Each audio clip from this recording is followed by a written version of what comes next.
شيخ مبارك شيخ ما شاء الله. السلام عليكم.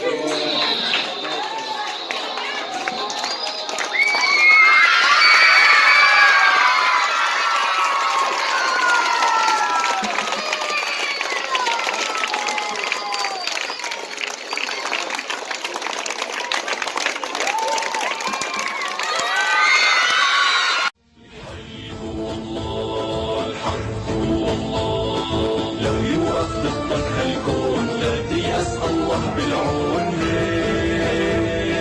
لو يوقف ضدك هالكون لا تيأس الله بالعون. تاريخ ومجد بيتكرر، اسأل عنا كسرى وقيصر، بعثات بتعرفها خيبر. تاريخ ومجد بيتكرر، اسأل عنا كسرى وقيصر، بعثات بتعرفها